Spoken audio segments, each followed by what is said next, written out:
안녕하세요. 저는 서울에 살고 있는 40대 여자입니다. 저는 얼마 전 시어머니와 남편에게 시원하게 복수를 하고 화려한 돌싱이 되었어요. 전 남편과 그 파렴치한 엄마를 떠올리기만 해도 너무나 더럽고 역겹고 그렇지만 너무나 속 시원하게 복수했던 나머지 저만 알고 있기 아까워서 제 이야기를 여러분들께도 공유합니다. 저는 평범한 집안에서 외동딸로 자랐습니다.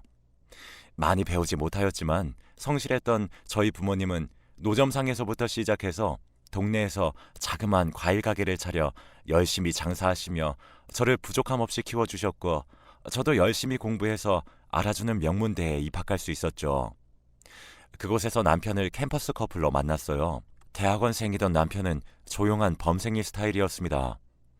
처음엔 촌스럽기도 하고 수수한 남편의 차림에 저희 집이랑 비슷한 집안이겠다 싶었는데, 사귀면서 대충 들어보니 예상과는 다르게 저희 집과는 아주 많이 차이가 나더라고요. 부모님도 두 분 다 해외에서 공부하신 그 시절 드문 유학파였고, 남편도 어렸을 때 영국에서 공부하다가 한국에 와서 교수의 꿈을 갖고 대학원을 다니고 있었던 거였거든요. 저는 부모님이 학비를 대주시는 것만으로도 죄송해서 학과 공부와 아르바이트를 병행해서 간신히 생활비를 마련할 수 있었고, 남편은 집에서 지원을 빵빵하게 해주셔서 돈 걱정 없이 저와 데이트하며 열심히 학업에만 몰두할 수 있었죠. 그러던 어느 날 저희가 사귄 지 1년이 조금 넘었을 때였어요. 희주야, 우리 부모님이 널 좀 보고 싶어 하시네. 조금 이르다는 생각을 했지만 남편 같은 남자라면 결혼해도 좋겠다라는 생각이 있었던 저는 나름 할 수 있는 최대한 차려입고 남자친구의 집으로 갔어요. 역시 생각대로 남편의 집은 으리으리하더라고요. 그 당시 제일 고급이었던 아파트의 제일 넓은 평수였고, 안에 있는 가구와 장식들도 한눈에 보기에도 비싼 것들이었죠. 저희 집의 10배가 넘는 거실에 앉아 애써 태어난 척 속으로는 감탄하며 이리저리 둘러보고 있는데, 어머니가 방에서 나오시더라고요. 집에서나 밖에서나 편한 몸빼 바지 입고 다니시는 엄마에 비해 남편의 어머니는 집에서도 고급지게 옷을 차려입고 머리도 세팅되어 있었어요. 그 기세에 눌렸던 저는 잠시 얼어있다가 이내 정신을 차리고 인사를 드렸죠. 아, 안녕하세요, 어머님. 이희주라고 합니다. 왔니? 연애 한 번도 안 하던 우리 아들이 1년이나 만난다길래 궁금해서 불렀다. 예상치 못한 쎄한 분위기에 저는 더 살갑게 대화를 이어나가지 못하고 어색하게 찻잔만 만지작만지작 거리고 있었어요. 그래, 니네 집안 이야기는 대충 들었다. 너도 오늘 봐서 알겠지? 우리 집안이랑은 좀 수준이 안 맞을 것 같구나. 몇 개월 못 만날 줄 알았는데 벌써 1년이 다 됐다길래 일부러 보자고 불렀어. 우리 성민이는 너랑 진지하게 만나는 거라고 하던데 눈치껏 네가 먼저 정리해 주었으면 좋겠구나. 우리 아들은 지금 미리 약속된 선짜리만 10개가 넘어. 교수 임용되고 나면 일반 직장인은 쳐다도 안 볼 테고. 내 말 이해했니? 네, 어머니. 너무 당황스러웠지만 저는 그 당시 기운에 눌려 아무 말도 못했고, 남편이 사온 과일도 먹는 둥 마는 둥 하고 서둘러 집으로 돌아갔어요. 며칠을 끙끙 앓다가 남편한테 이 사실을 말하며 헤어져야 할 것 같다고 했더니 노발대발 하더라고요. 평소 부모님께 한 번도 거역해 본 적 없던 남편은 처음으로 집안을 쑥대밭으로 만들었고, 급기야 짐을 싸서 집을 나오기까지 하더니 결국 어머님도 울며 겨자 먹기로 저희들의 만남을 허락하셨어요. 저희 부모님은 네가 뭐가 그렇게 아쉬워서 그런 집안에 시집을 가야 하냐고 극구 반대하셨고요. 하지만 남편을 너무 사랑했던 저는 부모님의 말은 들리지 않았죠. 그때를 생각해보면 정말 그때라도 그만둬야 했었는데 이런 후회가 되네요. 어쨌든 그렇게 험난한 연애를 하며 학교를 졸업하고 저의 끔찍한 결혼 생활이 시작되었어요. 시댁과 가까운 곳에 신혼살림을 차리고 남편을 착실히 내조하며 아들 하나 낳고, 남편도 자리 잡고 난 뒤에는 저도 일하고 싶다고 남편을 졸라서 작지만 한 회사에 취직해 경제활동을 시작했죠. 늘 집에 틀어박혀 애만 키우다가 사람들도 만나고 경제활동도 하니까 좀 숨통이 트이더라고요. 시아버님은 그래도 저에게 늘 잘해주시고 우리 아가 하면서 아껴주셨지만, 어머님은 변함이 없으셨어요. 가까운 곳에 사시던 어머님은 툭 하면 집에 오셔서 하는 얘기가 저희 집안과 제 출신을 무시하는 얘기였죠. 예, 넌 참 좋겠다. 과일 가게 집딸에서 이렇게 교수 와이프로 신분 상승하게 될 줄 누가 알았겠니, 예. 예, 네 친구들도 너 엄청 부러워하지, 그치? 그러게요. 어머님, 늘 감사할 뿐이죠. 덕분에 저희 동준이한테도 이렇게 부족함 없이 다 해줄 수 있네요. 우리 집안이 천것이 굴러들어와서 어쩌나 싶었는데 그래도 네가 아들이라도 낳아서 천만다행이지. 아들 못 낳았으면 진즉 내쫓겼을 텐데. 어찌나 그런 말들이 일상이었던지 저는 이제 화도 안 나고 아무렇지 않게 대할 수 있는 경지에까지 올랐어요. 남편에게 수차례 눈물로 호소해봤지만 그냥 당신이 참으라는 말밖에 하지 않던 무능한 마마보이 남편이었죠. 그러던 어느 날 시어머니만 빼면 그래도 평탄했던 저의 결혼 생활에 엄청난 사건이 일어나게 됩니다. 남편이 점점 연구하고 늦게 들어오는 날이 잦아지고 씻을 때도 핸드폰을 화장실로 들고 들어가기 시작하더군요. 살짝 이상하다 싶긴 했었지만 워낙 평소에 말썽 한번 안 피우던 남편이어서 저도 대수롭지 않게 여겼어요. 근데 이 여자의 촉이라는 게 정말 무섭잖아요.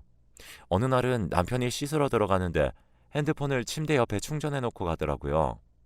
순간 속으로 정말 많이 고민했지만 쎄한 기분이 가시지 않아서 결국 남편의 폰을 몰래 들여다보았는데 심장이 쿵 내려앉는 줄 알았어요. 메신저에는 남편의 학생으로 추정되는 어린 여자와 나눈 가정한 대화 내용이 있었어요. 처음에는 평범한 학생과 교수의 대화였는데 정확히 남편이 늦게 들어오기 시작한 때부터 그 내용이 눈뜨고 못 볼 내용으로 변하더라고요. 이런 감정은 40평생 처음 느껴본다는 등 너밖에 없다는 등 아주 저한텐 한 번도 안 쓰던 하드까지 붙여가면서 둘이 좋아 죽는 메시지 내용들을 보며 피가 머리끝까지 솟구치는 기분이었죠.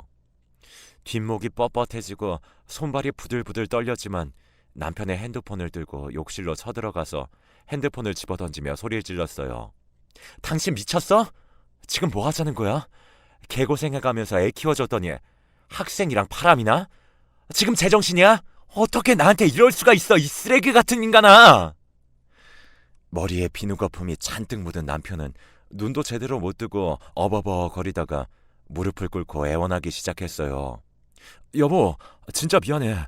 걔가 먼저 들이대길래 그냥 잠깐 가지고 논 것뿐이야. 진짜야, 믿어줘. 그런 사이 아니야. 어? 여보, 바로 정리할게. 내가 잠시 미쳤었나 봐. 옷도 안 걸치고 물이 뚝뚝 떨어지는 상태로 무릎까지 꿇으며 비굴하게 매달리는 남편을 뒤로하고 저는 아들을 데리고 부랴부랴 짐을 챙겨서 친정으로 향했어요. 아무것도 모르는 아들은 그저 엄마가 울고 있으니 주눅이 들어서 울상으로 저를 따라오기만 할 뿐이었죠. 미친놈, 내가 그동안 지 애미한테 얼마나 수모를 당해왔는지 뻔히 알면서 나한테 그 은혜를 이딴 식으로 갚아? 가만 안 둬. 아들과 함께 불쑥 친정으로 쳐들어와 놀란 부모님께 아이를 잠시 맡기고 방에 들어와 한참을 엉엉 울다가 남편에게 전화를 걸었어요. 여보세요? 난데 우리 이혼해. 내일 서류 보낼게. 희주야, 무슨 소리야? 이혼이라니. 우리 동준이는 어쩌고? 안 돼, 애 한창 자랄 나이야. 야, 그딴 말 같지도 않은 소리 집어치우고 니네 학교에 다 까발리기 전에 도장이나 찍어. 씩씩대며 전화를 끊고 거실로 나가니까 부모님께서 잔뜩 걱정 어린 얼굴로 저를 쳐다보시며 무슨 일인지 물었고 저는 사실대로 말했어요. 그랬더니 아빠가 노발대발하시며 그 집안을 뒤집어 놓겠다며 당장 가자고 제 팔을 이끄시는 겁니다. 엄마가 아빠를 붙들어 말리며 그래도 함께한 세월이 있는데 당분간 여기서 지내며 차분히 생각을 해보자고 하시더라고요. 저도 겨우 진정하고 일주일 정도 친정에 틀어박혀 아무것도 안 하고 폐인처럼 지내고 있었어요. 그러던 와중 어느 날 밤 전화가 왔어요. 여보세요? 여보세요? 나다. 아범한테 이야기 다 들었다. 지금 집 앞 카페로 잠깐 나올 수 있겠니? 그 전화는 바로 제 시어머니였어요. 집 앞에서 기다리고 있다길래 또 이번에는 어떤 막말을 들을까 이번엔 듣고 가만히 있지 않으리라 마음속으로 굳게 다짐하며 카페로 갔죠. 그런데 웬걸 그 악마 같던 여자가 이번엔 좀 태도가 달라졌더군요. 희주 네가 마음고생 심했겠구나. 많이 놀랐지? 내가 대신 사과하마. 처음으로 들어보는 다정한 말투와 애잔히 바라보는 눈빛에 온몸에 소름이 돋더라고요. 만나자마자 생전 안 들어주던 제 편을 들어주시길래 무슨 의중일까 파악하기도 전에 시어머니는 저를 붙들고 마구 이야기를 늘어놓기 시작했어요. 에휴, 더러운 쌍놈의 자식. 그런 자식을 내가 아들이라고 10달을 배 아파가며 낳아줬다니. 정말 미안하다 아가. 지 새끼 낳아준 아내한테 그러면 천벌 받는 법인데 내가 그 얘기 듣고 처음으로 아들 자식 뺨을 다 때렸지 뭐니. 성민이 자식 충격받아서 나가는 걸 남편이 붙잡으려 하길래 그냥 냅두라고 했다. 예상치 못한 전개에 아무 말도 못하고 꿀먹은 벙어리처럼 앉아있어더니 어머니가 그러시더군요. 그래도 아가, 부부의 연이라는 게 그렇게 쉽게 맺고 끊는 게 아니잖니. 동준이라도 없었으면 모를까. 우리 예쁜 손주를 봐서라도 성민이한테 한 번만 기회를 주는 게 어떨까 싶다. 네 마음 누구보다 잘 알지만 앞으로 이 험난한 세상에서 아빠도 없이 애를 어떻게 키우겠니? 어머님, 솔직히 저는 어머님 때문에도 그동안 엄청 힘들었거든요. 저 그냥 이혼할 거예요. 동준이는 제가 알아서 잘 키울 테니까 걱정 마시고요. 저는 이미 마음의 결정을 내렸기 때문에 단호하게 이혼하겠다고 말씀드렸습니다. 그랬더니 어머니가 그러시더군요. 난 우리 아들 믿는다. 만약 한 번만 더 그런다면 위자료로 1억 줄게. 물론 공증도 당연히 받고. 우리 아들이 잠깐 실수한 거야. 내가 이렇게 부탁하마 한 번만 기회를 주렴. 참, 그리고 저번에 들었는데 사돈댁 집에 물 샌다면서. 집이 오래돼서 어떡하니. 이제 곧 겨울인데 싹 수리하고 낡은 가전도 좀 바꿔드리려무나. 네 통장으로 1,000만 원 보내마. 그가 1,000만 원 안 받아도 그만이었지만 그래도 그동안 저 키워주시느라 고생하신 부모님 생각하니 시댁 눈치 안 보고 뭐라도 해드리고 싶기도 하고, 어머니가 한 말 중에 아이를 아빠 없이 어떻게 이 험난한 세상에서 키울 거냐는 말이 맴돌더군요. 또 저희 친정엄마도 이혼만큼은 다시 생각해보라고 계속 저를 설득하셨고요. 결국 한 달이라는 시간 뒤에 저는 다시 집으로 돌아가게 되었어요. 남편은 그런 저에게 자기에게 기회를 줘서 고맙다고 눈물을 흘리며 안아주더군요. 저는 속으로 콧방귀를 끼며 생각했죠. 이건 당신을 용서해서가 아니라 오직 우리 아이만을 위해서 내린 결정이라고요. 아이가 학교에 들어가기 시작하면서 저도 정신없이 학부모 노릇을 하며 어느덧 그때의 아픔도 서서히 흐려지기 시작했어요.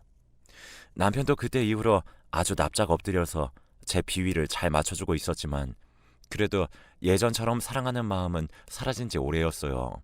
아무리 산으로 들로 놀러 다녀도 쇼핑을 해도 맛있는 걸 먹어도 즐겁지 않았고 아들 크는 거 보는 게 저의 유일한 낙이었으니까요. 그동안 시어머니에게 받았던 고통과 남편의 일이 제 마음속에서 터져 마음의 병이 생긴 느낌이었죠.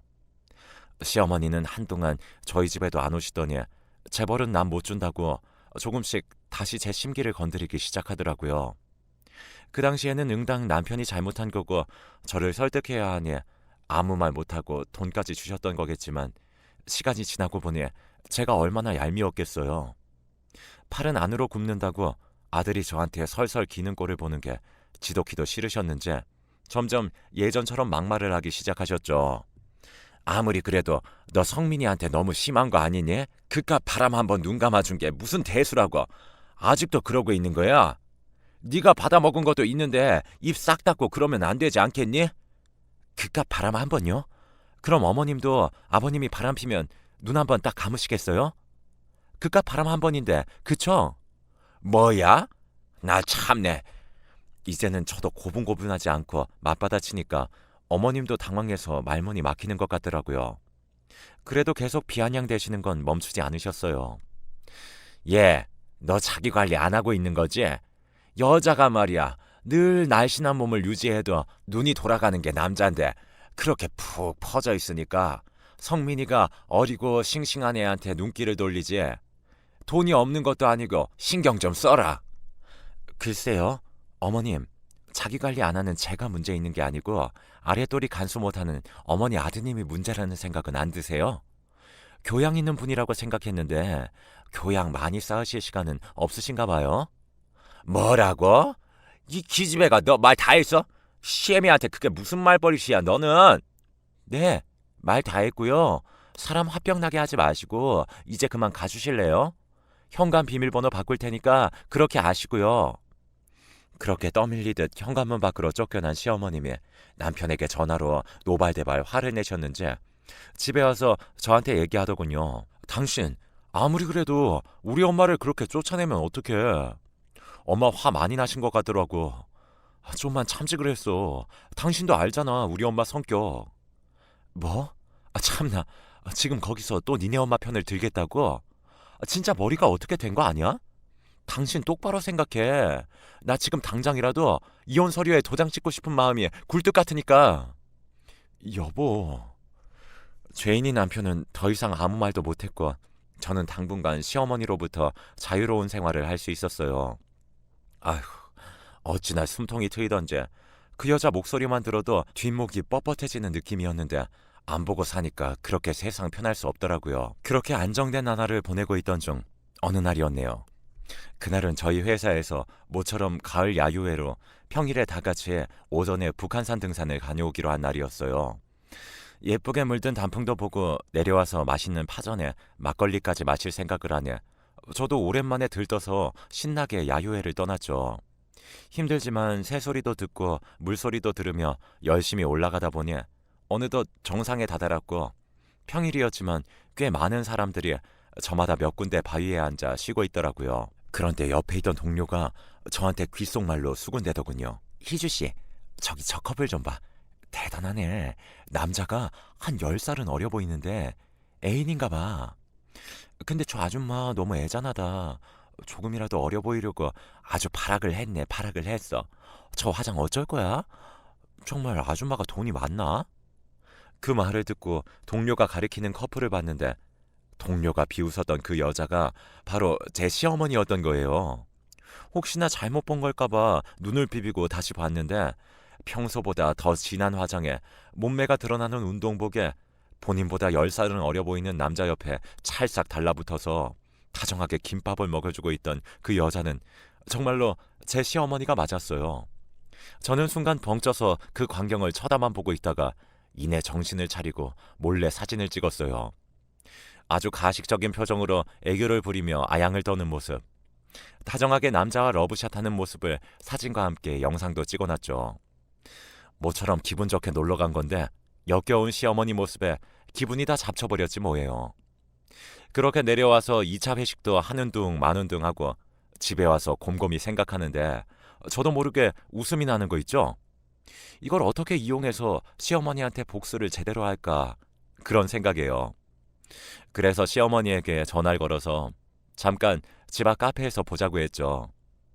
무슨 일인지 영문도 모른 채 제가 먼저 만나자고 하니 어머님은 제가 사과드리려고 전화한 줄 알았나 봐요.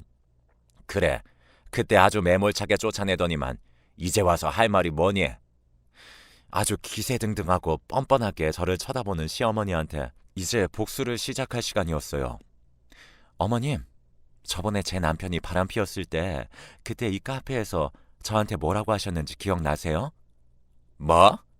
지금 갑자기 그 얘기를 왜 해? 난 기억 안 난다. 너 나한테 사죄하려고 불려낸 거 아니었니? 아, 그때 저희 남편 보고 더러운 쌍놈의 자식이라고 하셨죠? 어머니, 그럼 어머님도 쌍놈의 자식이었네요? 뭐야? 너 지금 그게 무슨 말이야? 미쳤니 너? 어머님이 어쩐지 불륜남 입장은 너무 잘 이해해 주시더라고요. 오죽하시겠어요. 어머님이 불륜녀여서 아들도 그렇게 자랐나 봐요. 그쵸? 뭐? 무슨 개소리야. 너 똑바로 말을 해. 너 머리가 어떻게 됐니? 저는 길게 말하지 않고 핸드폰을 열어 그날 찍었던 사진들을 보여드렸어요. 자신의 불륜 현장이 담긴 사진을 본 어머님은 사색이 돼서 아무 말도 못하시고 제 눈치를 보시더라고요. 오늘 아주 가관도 아니어서 어머님, 제 동료가 그러더라고요. 저 여자 어려 보이려고 아주 발악을 한다면서 화장이 저게 뭐냐고 엄청 비웃던데 차마 제 시어머니라고 말도 못하고 제가 얼마나 얼굴이 화끈거렸는지 아세요? 너 이 천하고 고약한 년이 내가 널 우리 집안에 들이는 게 아니었는데 어머님이 주먹을 꽉 쥐고 몸을 바들바들 떨기 시작하는데 저는 그 모습을 보며 10년 동안 쌓인 체중이 확 내려가는 기분이었어요. 속으로 환호성이라도 지르고 싶은 심정이었죠. 아, 어머님. 천한 건 어머님이죠. 저희 아버님이 얼마나 좋으신 분인데 그렇게 어린 남자랑 놀아나고 싶으셨어요. 이제 보니 천한 건 저희 집이 아니라 어머님 집안이었네요. 적어도 저희 부모님은 그런 몰상식한 짐승 같은 짓거리는 안 하시거든요. 속사포처럼 쏟아내고 깔깔거리는 제 모습을 보고 어머님은 분노를 참지 못하는 표정이었습니다. 아, 여러분이 그 얼굴을 보셨어야 하는데 저만 봐서 너무 아깝네요. 그러더니 이내 얼굴을 가다듬고 저에게 말씀하시더군요. 그래, 나도 내가 잘못한 거 안다. 그러면 안 되는 거였는데 잠깐 스쳐 지나가는 사이였을 뿐이야. 맹세코 내 인생에서 딱 한 번이었어. 5천 정도 될 거다. 그거 받고 성민이랑 남편한테 비밀로 해줘. 이렇게 부탁할게. 역시 있는 집에서 자라서 그런지 뭐든 돈으로 해결하려는 모습에 참 애잔하기도 하고 웃기기도 하더라고요. 입막은 비용으로 5천만 원이나 쓰시다니요. 그리고 저는 뒤도 안 돌아보고 집으로 왔어요. 어찌나 속이 시원하고 통쾌하던지 춤이라도 추고 싶더라고요. 밤새 너무 신이 나서 잠도 잘 못 들고 있었는데 사정도 모르는 남편이 오늘 무슨 일 있었냐며 당신 기분 좋아 보인다고 하더라고요. 자기 엄마가 어떤 여잔지도 모르고요. 다음날 아침이 되자마자 은행 알림 메시지가 떠서 보니까 시어머니가 저에게 진짜로 5천만 원을 보내놓으셨더라고요. 그걸 확인하자마자 저는 복수의 마지막 단계를 실행했어요. 일단 늘 잘해주셨던 아버님에게는 정말 죄송했지만 아버님께 모든 사진과 영상을 전송했어요. 채 10분도 되지 않아 아버님께 전화가 와서 모든 사실을 알렸고요. 이 더러운 여편네 가만히 안 놔두겠다고 난리가 나셨어요. 살면서 아버님이 그렇게 화를 내시는 모습은 처음이었습니다. 아버님은 그동안 자기가 번 돈으로 사치하는 것도 정말 지긋지긋하셨는데 젊은 놈이랑 놀아나는 데까지 자기 돈을 쓴 거냐면서 당장 이혼하시겠다고 하더군요. 그리고 얼마 안 돼서 어머님한테 미친 듯이 전화가 와서 욕설이 가득한 문자가 오기 시작했습니다. 저는 그것들을 가뿐히 무시해버릴까 하다가 미쳐 날뛰는 꼴이 보고 싶어서 전화를 받았어요. 혹시라도 협박이라도 할까봐 녹음 버튼도 눌러놨고요. 야, 너 이 미친! 5천만 원 주면 입 다문다며! 너 오늘 보니까 완전 사기꾼이었네. 내가 준 돈 내놔, 어서! 어머님, 제가 언제 입 다물어 준다고 했어요. 생각해 본다고 했지. 아유, 정말 웃기시네. 그리고 어쩌죠? 그 돈 벌써 다른 데 써버렸는데 조금만 더 일찍 전화 주셨으면 드렸을 텐데. 그리고 이제 저 아줌마 며느리 안 할 거거든요. 그러니까 함부로 막말하고 천하게 말씀하지 마시고 좀 교양 있게 말씀해 주세요. 어디서 교육을 받았길래 말투가 그렇게 거칠어요. 더 이상 연락하시면 협박죄로 고소합니다. 그럼 이만. 야! 이 죽일년! 가차없이 통화를 종료해버리고 한참을 깔깔대며 웃었던 것 같네요. 몇 시간 뒤에 온 집안이 초토화되었다는 소식을 들은 남편이 집에 오자마자 저한테 화를 내면서 대체 어머니한테 무슨 짓을 한 거냐고 따져 묻더군요. 당신 같은 여자랑 결혼하는 게 아니었어. 화목했던 우리 집을 파탄내다니. 꼭 그렇게까지 해야만 했던 거야? 어? 무슨 소리야. 당신네 가정은 내 알 바 아니고 나는 가정에 헌신한 죄밖에 없는데 입이 달렸으면 말은 바로 하자고. 그리고 저는 그 남편놈 면상에 이혼 서류를 던지고는 친정으로 와버렸어요. 그리고 남편과 부적절한 관계였던 학생이 그 관계를 통해 부당한 이득을 취했다는 사실을 제가 따로 모아놓았던 증거자료와 함께 남편의 학교에 등기로 보내버렸고요. 소문은 참 빠르더군요. 온 동네에 저희 시어머니와 전 남편의 소문이 퍼지기 시작했더라고요. 기분 썩 좋지 않았지만 늘 체면 차리던 시어머니가 고개도 못 들고 다닐 거 생각하니 너무 통쾌했어요. 시아버지는 그러시면서 내 아들과 시어머니는 버리더라도 자신은 버리지 말라고 하시더군요. 나하고 손주 둘 다 떠나버린다면 자신은 인생을 살 이유가 없다고 하시면서요. 막걸리를 한잔 하시며 그런 얘기를 하시니까 시아버지가 너무 불쌍하고 두 어깨가 너무 작아 보였어요. 그래서 제가 한 잔 드리면서 말씀드렸죠. 아버님은 제게 영원한 아버님이고 제 아이에게도 하나밖에 없는 할아버지라고요. 그러니 우리 보고 힘내라고 말씀드렸어요. 그 말씀을 들은 아버님은 한없이 우시더니 손을 잡아주시더라고요. 시모는 남이지만 손주는 핏줄이니 연을 끊는다는 건 상상도 하기 싫으셨겠죠.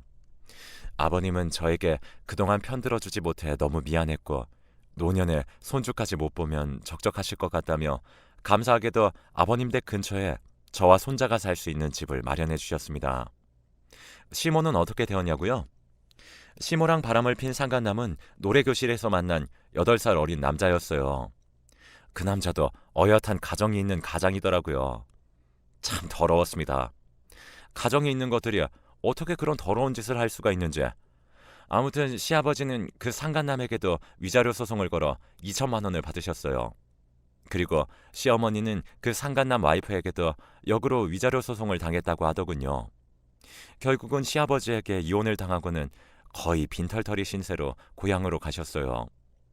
처참한 시어머니의 말로를 생각하니 제 10년 묵은 한이 풀리는 듯 했네요.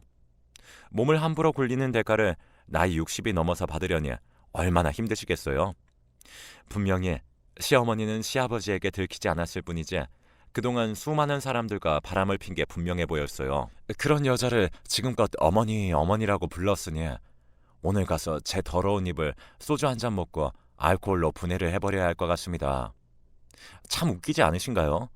며느리와 시아버지가 두 손 나란히 잡고 그들에게 벌을 주려고 이런 행동을 한다는 게 참 살다 보니 별의별 일들을 다 겪게 되네요. 시어머니가 아무것도 없이 쫓겨났다는 소식과 남편이 교수직에서 해임되었다는 소식을 듣고 나니까 그제서야 제가 복수를 성공했다는 게 실감이 나더군요. 그리고 남편하고 바람핀 상간녀 그년에게도 위자료를 받을 수 있었고요. 시어머니는 아직 재산 분할이 남아있어서 어떻게 될지 모르겠지만 어쨌든 저를 개무시하던 시어머니 그리고 절 배신했던 남편 둘 다 이런 비참한 최후를 만나게 되었네요. 그러게 똑바로 살았으면 이런 일이 일어나지 않았을 텐데 말이죠. 저는 이제라도 늦은 자유를 찾아 제 인생에도 아낌없이 투자하며 제 아들과 함께 행복하게 살려고 합니다. 돌이켜보면 참 힘든 시간이었네요. 여러분들도 많이 응원해주세요. 저도 여러분들의 삶을 응원해드리겠습니다. 지금까지 제 긴 사연을 들어주셔서 감사합니다.